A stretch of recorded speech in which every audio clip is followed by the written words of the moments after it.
call the meeting to order. Williams, Yes. Miller, Yes. Lesh, Yes. Nichols, Yes. Motts. First item on the agenda is approval of the minutes. We have minutes from December 17th, 2014 regular session, and I move for approval of those minutes. Second. Williams, Yes. Miller, Yes. Lesh, Yes. Nichols, Abstain, that's working. Under resolutions this evening, we have bill number 2015-01, a resolution authorizing the city manager to enter into an agreement with Miss Missouri Scholarship Pageant Incorporated to provide tourism activities for the city of Mexico, Missouri. This is up for reading and passage. Bruce? Yes, Your Honor, this is the annual agreement with Miss Missouri Organization for the $10,000 to support the event, and this is the portion that's out of the general fund, not the tourism tax. So, to cover the details, I will turn to Roger Haynes. Good evening. The attached resolution authorizes the city manager to enter into an agreement with the Miss Missouri Scholarship Pageant Incorporated to assist in promoting tourism in the city of Mexico. The 2014-2015 annual budget allows $10,000 for the use by the pageant. The city is providing tourism support to the Miss Missouri Scholarship Pageant for several years in both the form of manpower and monetary means. Staff recommends the City of Mexico and the Miss Missouri Scholarship Pageant enter into an agreement promoting tourism and that council proceed with reading and passage of the attached resolution. This will be the 45th year that the pageant has been in the City of Mexico.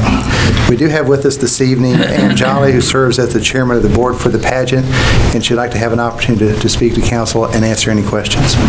Okay. Hello, I'm Ann Jolly, Chairman of the Board for Miss Missouri.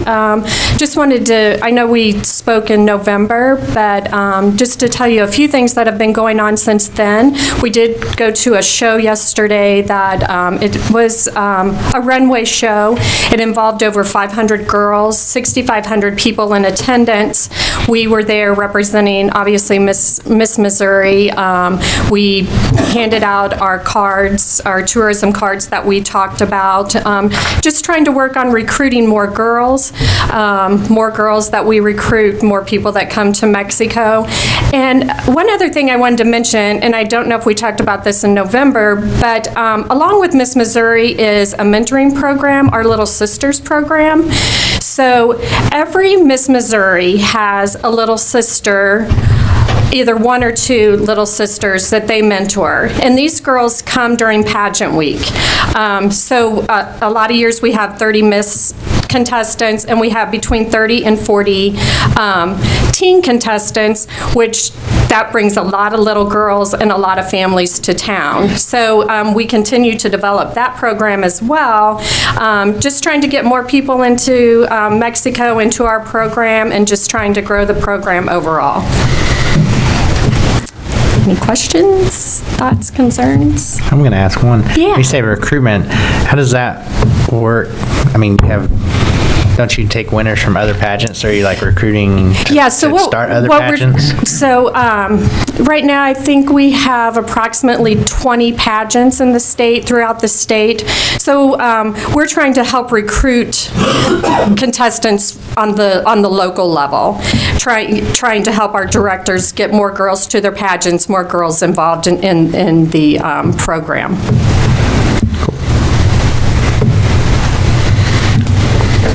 I move for reading of bill number 2015-01. Williams, Yes. Miller, Yes. Lesh, Yes. Nichols, Bill number 2015-01, a resolution authorizing the city manager to enter into an agreement with the Miss Missouri Scholarship Pageant Incorporated to provide tourism activities for the city of Mexico, Missouri. Whereas the city of Mexico recognizes the many benefits derived by the city, its businesses, and citizens resulting from the influx of tourists, and that tourism is vital to the economy of Mexico, Missouri. And whereas the city of Mexico acknowledges the need for more tourism activities and also recognizes the benefits associated with promoting the city of Mexico and tourism Susan Marcus. And whereas the City of Mexico and the Miss Missouri Scholarship Pageant Incorporated desire to enter into an agreement to provide tourism activities for the City of Mexico. Now therefore be it resolved by the Council of the City of Mexico, Missouri as follows. Section 1, the city manager is hereby authorized to execute an agreement with the Miss Missouri Scholarship Pageant Incorporated to assist in promoting tourism in the City of Mexico. Section 2, this resolution shall be in full force and effect from and after the time of its passage. I move for passage of Bill number 2015-01. Williams. Yes. Miller. Yes. Lush. Yes. Nichols. Next, we have Resolution Bill Number 2015-02, a resolution authorizing the city manager to enter into an agreement with the Audrain County Historical Society to assist in providing services to citizens. This is up for reading and passage. Bruce? Yes, Your Honor, this is the annual agreement. This is to provide funding assistance, and this again is also out of the general fund to support the Historical Society. And to cover the details, I'll have Roger Haynes. The 2014-2015 budget allows the City of Mexico to contribute to the Audrain County Historical Society the sum of $4,900 for the use in providing programs and activities to the citizens. The city has provided assistance to the ACHS since year 2000. Lori Pratt, the ACHS director, did provide council a narrative to show all the different activities that they undertake and provide to our community during the course of a year. And we do have with us tonight Tony Robertson, the president of the Audrain County Historical Society, to make comment and answer any questions you may have. Staff does recommend the City of Mexico and the Audrain County Historical Society enter into an agreement and that council give reading and passage of the attached resolution. Has the $4,900 been consistent since the year 2000? Yes, sir. It's been the exact same amount? Yes, it has. Okay, thank you. Tony? Good evening. I'm Tony Robertson, President of the Audrain County Historical Society, and I do want to, glad to be here to thank you all for your support over the years. We certainly do appreciate it. As you know, Lori could not be here this evening with us. She had another commitment, but we look forward to another great year at the Audrain County Historical Society with our big events, mainly being our History Camp in June and our Walk Back in Time in September. As always, we appreciate the support that the city provides us through not only this money, but also the help that we get from Parks and Rec and so forth over the Walk Back in Time. We certainly do appreciate the support. And I'd entertain any questions that you have in the Historical Society.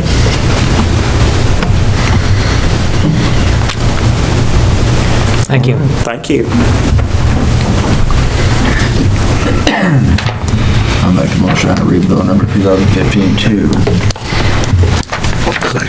Second.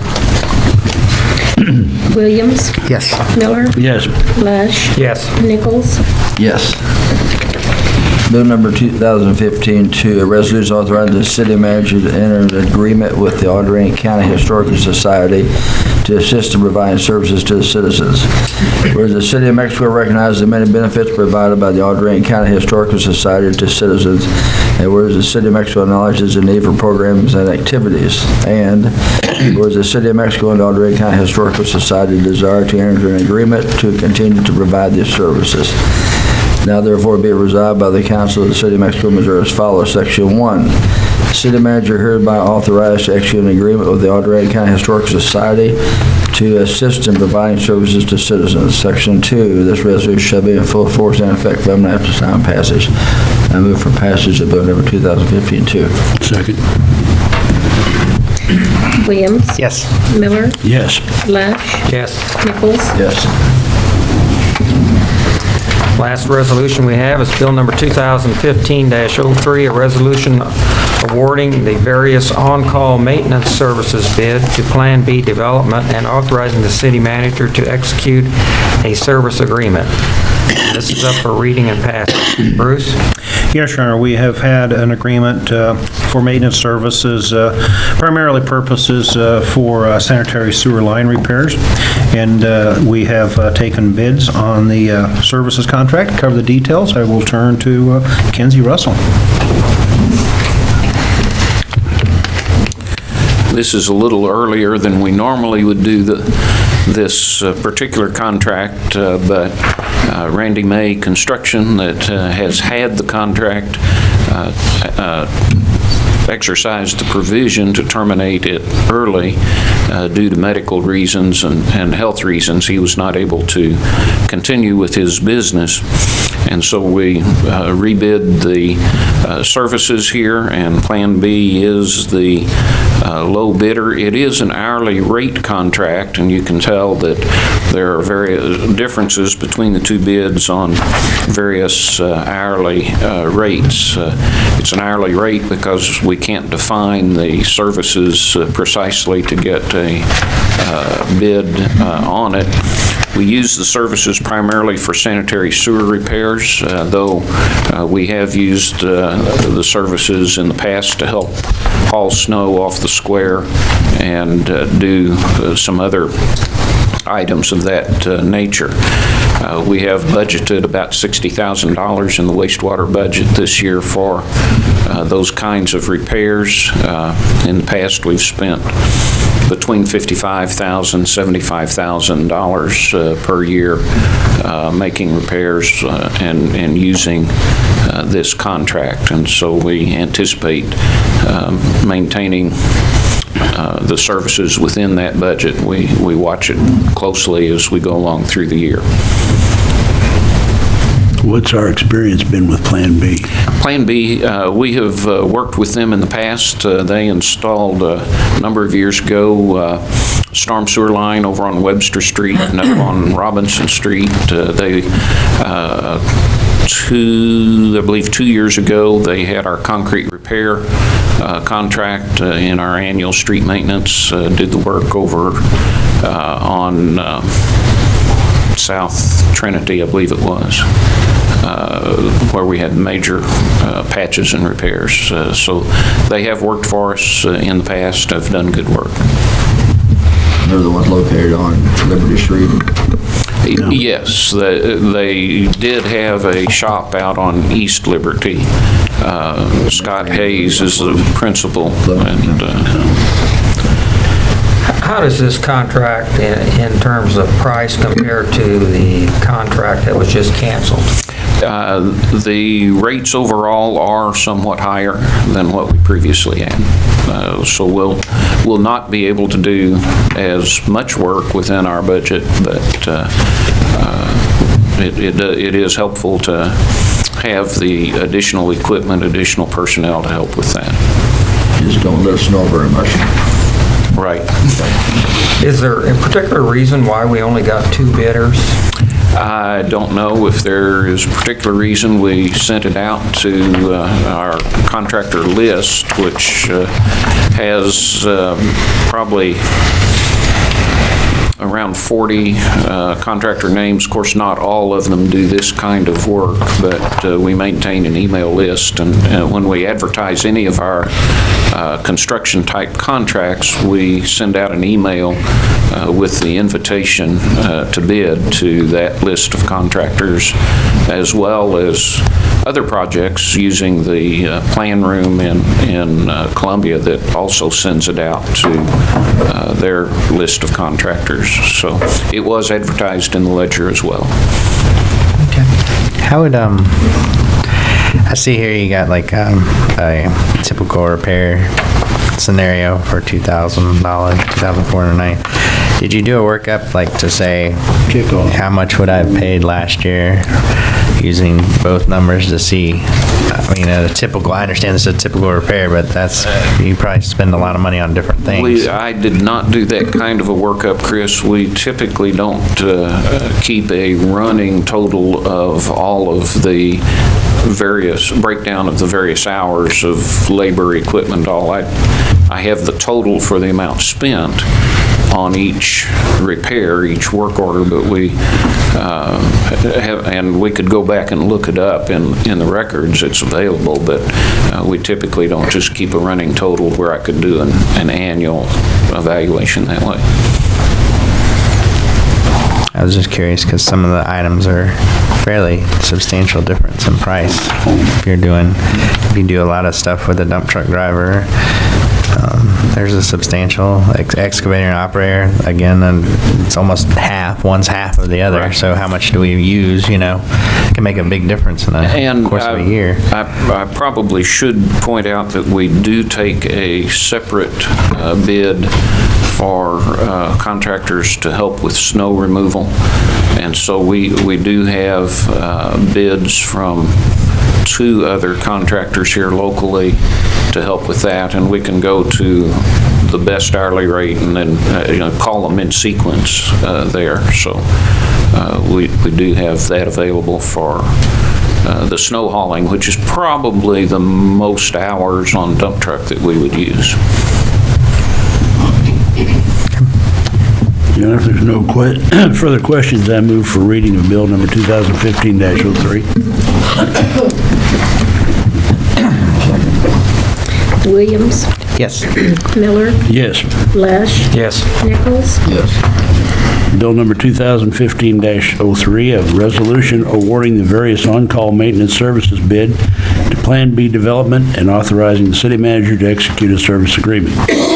Whereas the city's annual services contract with Randy May Construction has been terminated, and whereas the city has need to employ a contractor for sewer repairs and various other activities, and whereas bids made pursuant to the invitation to bid for the various maintenance services were opened and it was determined that the bid of Plan B Construction was an acceptable bid, now therefore be it resolved by the Council of the City of Mexico, Missouri as follows. Section 1, the city manager is hereby authorized to execute on behalf of the City of Mexico contract documents with Plan B Development for various maintenance services. Section 2, this resolution shall be in full force in effect from and after the time of its passage. I move for passage of bill number 2015-3. Williams. Yes. Miller. Yes. Lesh. Yes. Nichols. Yes. Under other business this evening, we have an update of the city's brush yard operation. Bruce? Yes, Your Honor. As you know, we did take over operations January 1. And since then, of course, we've had some things that we've been working on since our last discussion with you regarding this. And so I'm going to turn to Chad Shoemaker. And Chad is the department directly overseeing this operation. And so I thought it was a great opportunity to give him a few minutes to talk about what's going on there. Good evening. You have those rules in front of you. I'll just, quick synopsis. We're going to require residential proof for the drop-off of brush or grass clippings. And after a tremendous amount of discussions in-house, it became pretty clear the only way we were going to get this number down to the kind of dollars that the council desired was we were going to have to reduce the volume somehow. And so that was a first step in that direction. And then we're also going to cut out material from commercial tree trimmers, landscapers, and mowing businesses. Not necessarily forever, but there's really no way for us to do a fair tipping fee until we have determined what our cost is to the average cost for the taxpayers. And then if we wanted to consider expanding that at a later date and developing a tipping fee from our actual costs, I think that could be considered, but we'd probably need at least a year of operational numbers to be able to do that with any kind of accuracy. So the other rules are pretty similar. The only other real change you see in those is that brush and logs greater than 4 inches in diameter have to be in 4 foot or shorter lengths. Brush and less than 4 inches in diameter must be 6 foot or shorter lengths. And there's 2 reasons for that. The 4 foot length is so that material can be transferred directly on to another buyer of wood product, so that if we get real busy and we're getting backed up, we can load that kind of material directly on a truck and we have a buyer that will buy that size. And then the 6 foot length, that's going to be one of those experience things. We may be able to increase that as time goes, but in talking to other people in the business, so to speak, when this is coming in, we're planning on doing a lot more chipping in the future and less mulch creation. We're really only planning on making enough mulch to fill the park's needs. And to be able to chip this material, we got to be able to tease the piles back apart and handle it. So that's kind of where those come from. Obviously, after we get some experience with this, we're probably going to have an opportunity to maybe lax in those rules a little bit. And then, of course, the yard operator can refuse anything that he doesn't think is safe. So where we are now, we are operating. January 1st, we posted the new rules and we took over. Park staff is covering the winter hours. We have advertised for the position. You want to talk about proposed hours, or we're not far enough on that? Well, I'd say do it because it gives them an idea, but we've got nothing set. We don't have anything. What we're thinking right now on hours of operation in the summertime is Tuesday through Friday, be open from 11 to 1, and then close for lunch for the operator and for, processing of materials, and then be open again from 4 to 6. So 4 days a week, we'd be open twice a day, for people to bring materials in. Obviously, if the operator can keep up with processing, if the operator can keep up with moving materials to the buyer in a vase, those hours could be expanded. But I think during the summer months, at times that's going to be a difficulty. And then Saturday would still be open from 9 to 1. So that means we'd have personnel working basically a Tuesday through Saturday shift, and they'll be offset on hours from the rest of the city staffing so that they can be open late enough for people. And that may be something that has to be adjusted as time goes. And as Bruce said, we're still kicking the can around here. So if you guys have any strong feelings about it, please let us know. No more free mulch. Not right now, Steve. We have chipping equipment on in-house now, and when we chip wood, we have a buyer that will buy that. So we can chip that and recover our hauling costs for getting rid of it, and come out almost at a zero cost other than the operator time for chipping it, as opposed to when I bring in a grinder, there's a pretty large, as you guys know, additional cost to creating that product.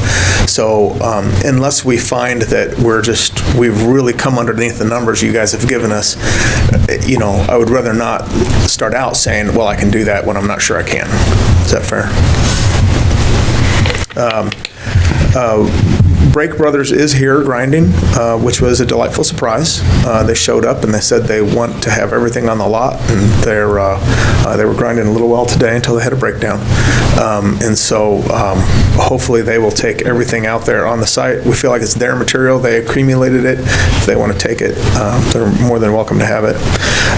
Roger has gotten me a first development of the budget lines, and we're working on refining those and trying to get those set so that we have something to actually enter into the budget to come back with eventually a budget amendment for you. And as I'm sure you understand, there's thousands and thousands of little details, everything from equipment to personnel policies to be done yet. But I do feel like we're making pretty solid progress at this point. Your Honor, if I may, in your deliberations, I hope item number 6 can be adjusted.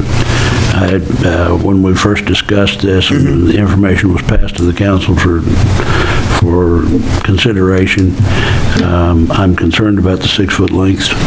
That's going to require some folks to have to get out and cut, especially after a storm.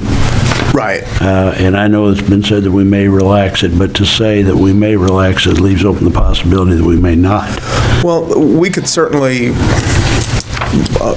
start developing a storm policy that says specifically that in the event of storms, we won't enforce that rule, Greg. My concern is not necessarily older people. I don't want to pick on older people because I am one. But there are folks who wouldn't be able to get out and cut a 4-inch limb down to 6-foot lengths. And I do have a concern about that. Also, I have a concern about no Monday operations. You're not going to be open on Sunday, obviously.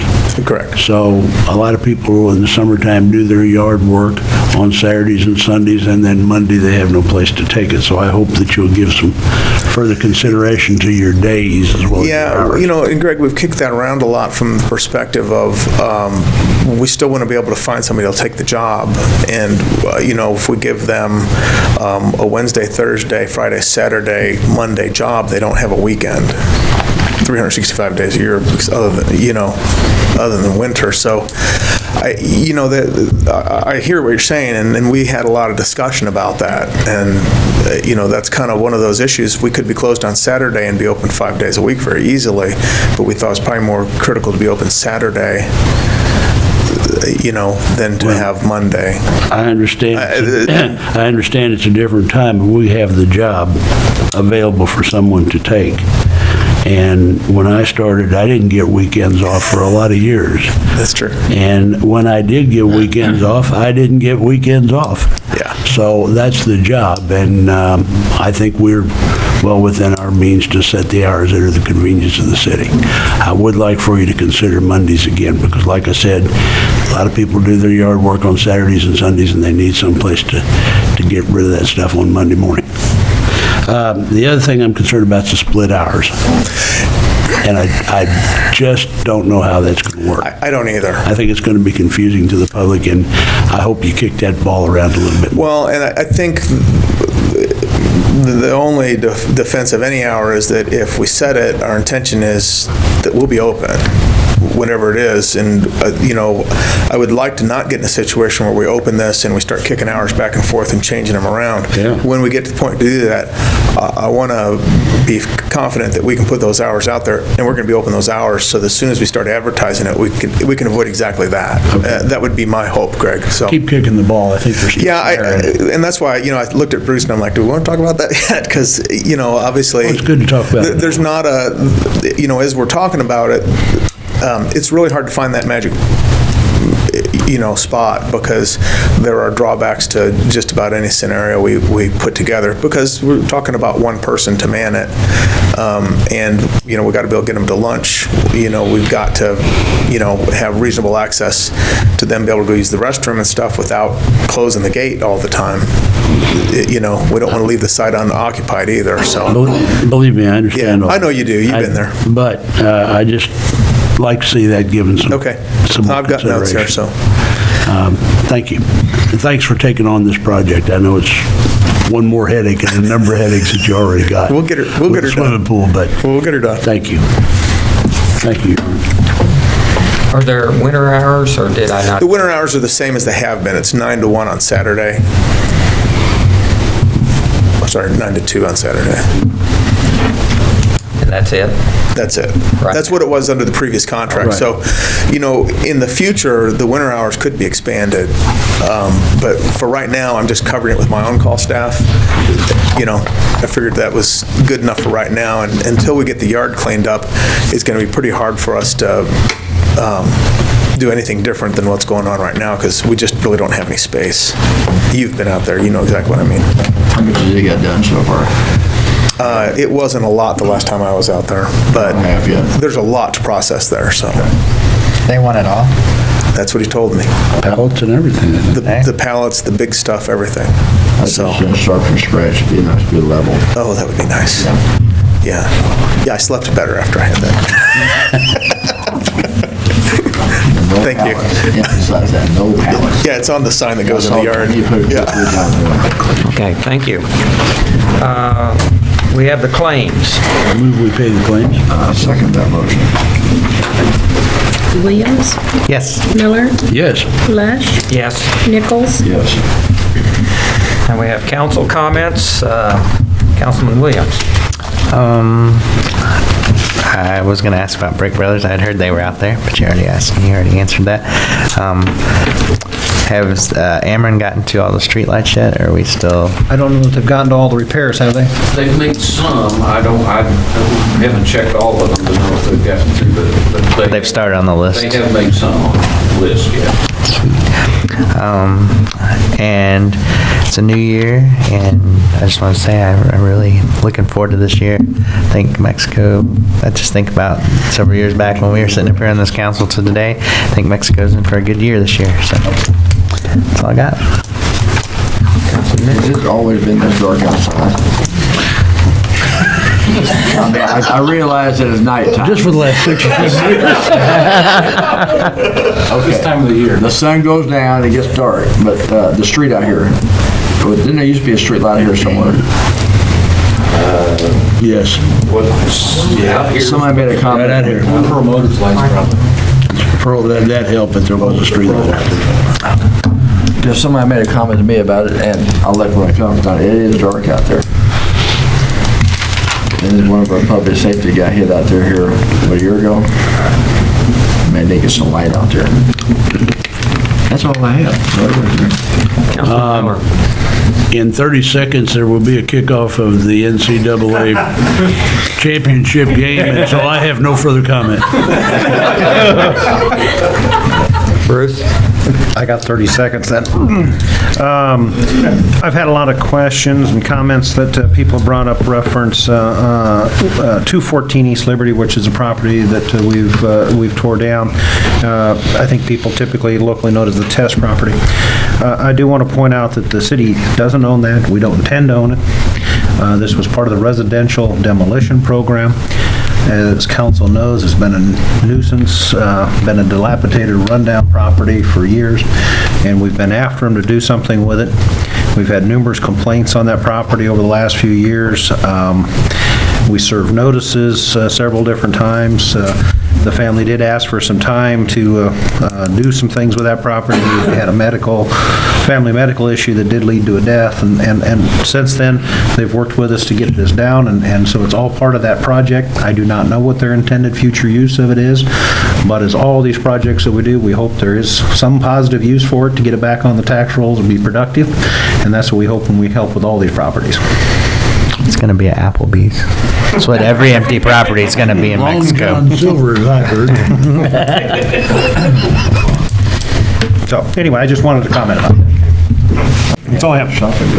Okay, I had an individual ask me about street sweeping at the intersections in Mexico that's controlled by MoDOT. This particular individual is from Michigan, a teacher working in Mexico and lived here for a long time, and was concerned about the amount of dirt and trash that is gathered in these intersections, and commented to me that when MoDOT painted the intersection, they actually just painted over top of the trash.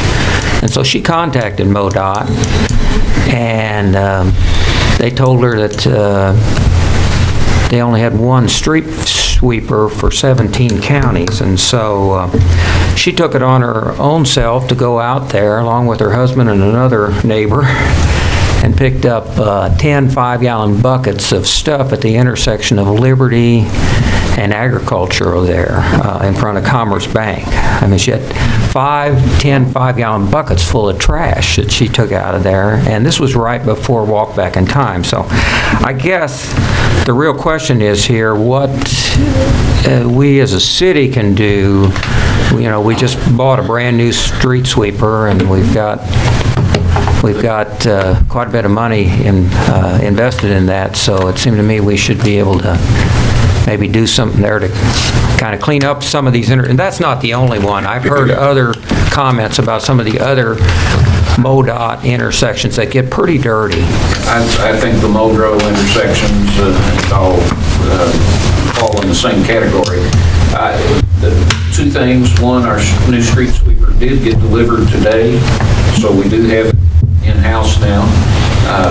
Two, in the past, we have worked with MoDOT to do some sweeping, particularly before Miss Missouri, and I'll get with the local resident engineer. We'll see what we can work out to see what their sweeping schedule is, what we might do to assist them, trade some services or something. You have to be very careful, because then they'll only have one painter, they'll only have one snow plow. Can y'all help me out a little bit? And Your Honor, you're right. We've had issues with those, and the weeds just don't get sprayed unless we do it. We recognize that it's DOT responsibility, but it does reflect on our community. And Rita brought up a point this morning in staff meeting I think she's going to look at for this next year as part of the Green It Up, Clean It Up program, that she thought maybe we could try to work something out and see if we can get some volunteers assigned, at least if they would clean it and sweep it in the spring at that time, maybe that would also help too. So we've got some thoughts in mind, maybe try to help that. Very good. Keep the Boy Scouts in mind, too. Yeah. Okay, thank you. Next, we have public comments. Anyone like to make a public comment? Ralph?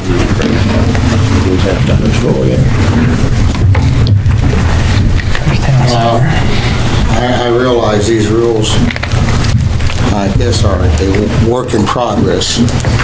Would that be correct? Okay. Well, I don't know where to start. It won't get done in 3 minutes, so I think I'll write another letter to Mr. Schlegel over it. Well, I think a lot of this is fine, but I'm very concerned about 2, 5, and 6. Now, I'd say that 3/4 of the people in this town are not able on their own to take down a normal-sized tree, let's say 2/3 of this table. And you're not going to have any tree trimmers. So how are you going to get the brush out to the dump? Secondly, the 4-foot lengths and the 4 inches and the 6 inches and all that, if you got more than a 6-foot trailer, you're not going to be able to stack it on a trailer. It's going to just fall all over. Brush ties together on a trailer. There's a lot of things in here that I think that mitigate against much use of the brush dump, to be quite frank, unless you're talking about grass and leaves and so forth and so on. I think you've increased the cost of every tree in town to take down by anywhere from $100 to $200 for the individual citizens of this community. And I realize that, you know, less is better as far as volume is concerned. But ever since I graduated from college, which has been many, many years ago, this has been Tree City, USA. Well, the trees, many of them, just like me, are old. And when stuff gets old, it dies. Now, you know, once in a while you'll hear a person comment in the last 4 or 5 years, well, Mexico really is Tree City and Woodpecker, USA. The reason for that is all the dead trees around. And it's just going to get worse, it's not going to get better.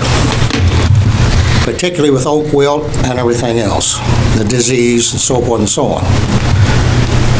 Last year I stopped and talked to Chad, and I gave him, how many pictures did I give you, Chad? 5, 6, 7? A sizable number. Limbs of trees, some of them were that big around, that has just fallen right on the sidewalks of this town. You know, I hope, you know, obviously no kid was walking by or nobody with a dog or something else. And they're in terrible, terrible shape. And this is the only community that I've ever lived in, and I've lived in several, well, we really have no ordinances on trees. And if you look up the ordinances, they're all over the waterfront in different sections. It's the only city I've ever lived in where you don't have to cut a tree down. All you do is you cut the limbs off the tree and leave the trunk standing up 40 feet and forget it. You know, every other city, you know, had 8 inches, had to be cut down to 8 inches to the ground, or 6 inches, or 12 inches, so forth and so on. We have nothing here. We can anticipate, in my opinion, in the next 5 years, that we will probably have more volume in the brush dump than we have now. Even though, you know, we've been getting stuff from Fulton and getting stuff from here, there, yonder, and pallets and every other thing. So, and I don't know what you expect the tree trimmers to do. And the tree trimmers are the ones that take care of this town. you'd have 20 more dead trees standing up right now out there at the cemetery and the park and everything. If you have this type of situation, what are they going to do? Let me ask you, what is the tree trimmer going to do when I call him and I say, I got this great big tree that just fell in the yard or needs to be cut down, fell in the house, which happened this year, and take it out? What's he supposed to do with it?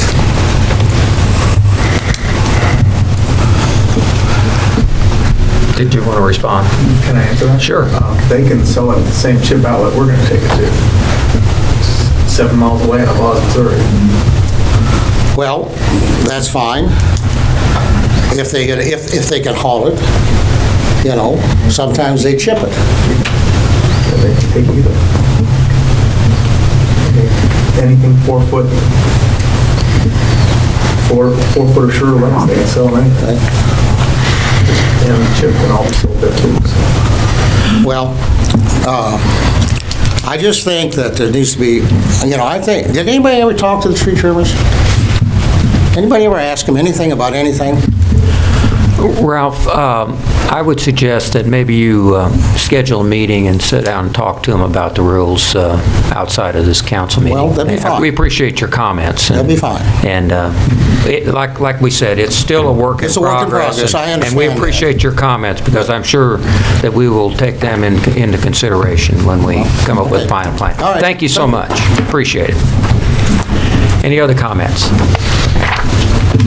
Hearing none, I move we adjourn. Williams. Yes. Miller. Yes. Lush. Yes. Nichols. Yes.